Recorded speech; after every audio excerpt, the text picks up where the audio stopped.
ఓటేసినా కానీ యూత్ తరఫున Congress government waste. ఎందుకు? నిజంగానే దేనికి ఉపాధి లేదు, ఏది లేదు, న్యాయం లేదు, అన్యాయం మొత్తం జరుగుతుంది. ఆ మేడ కొండ సురేఖ మేడాన్ని ఎమ్మెల్యే అయితే ఇప్పుడు మంత్రి కూర్చున్నా అని ఏం చెప్తాను? మాకు ఉపాధి లేదు, మాకు తిన్నమాట తిండి లేదు, ఏది లేదు. ఎందుకు సార్ అది వేస్ట్గా గవర్నమెంట్?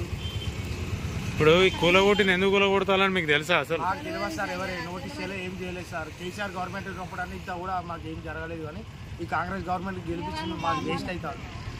ప్రపంచ సుందరిమణులు ఇట్లకెళ్ళి పోతాలట, అందుకే మీ దేశెత్తాలు. ప్రపంచ సుందరమాలు పోతే వాళ్ళకి మాకేం సార్ సంబంధం? వాళ్ళు ఎక్కడి నుంచో అవుట్ ఆఫ్ కంట్రీ నుంచి వచ్చి ఇక్కడ ఉన్న వాళ్ళకి దిక్కులేదా సార్? ఇక్కడ గవర్నమెంట్కి దానికి ప్రపంచం వాళ్ళకి మాకేం సార్ సంబంధం? We are educated sir, from they are coming from out of countries.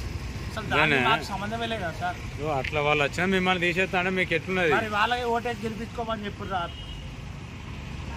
మాటలు వస్తాయి కానీ రేవంత్ రెడ్డి గారు ఉంది బేసిక్ గవర్నమెంట్. మా జీవితము మా కొడుకు మా కొడుకు పింఛనత్తలేదు నాన్న. మాకు ఒక పాప, మాకు తినడిక తిండికి చాలా ఇబ్బంది ఉన్నది. కార్యకర్త కష్టం చేద్దామని చేతనైతుంది, ఏదో దీని మీద బతుకుదామని పెట్టుకున్నాం నాయన. ఈ 10 రోజులు మా వాళ్ళు బాగలేక ఎంజీఎంలు ఉన్నాం సార్. ఎంజీఎంలు ఉంటే ఇక వచ్చేటప్పటికి గుడిసెంతా కూడా వీకిండు ఎత్తేసి ఆ గుడ్డ తీసి దీని మీద ఎత్తే మాకు ఇప్పుడు కష్టం అవుతుంది తీసుకొని.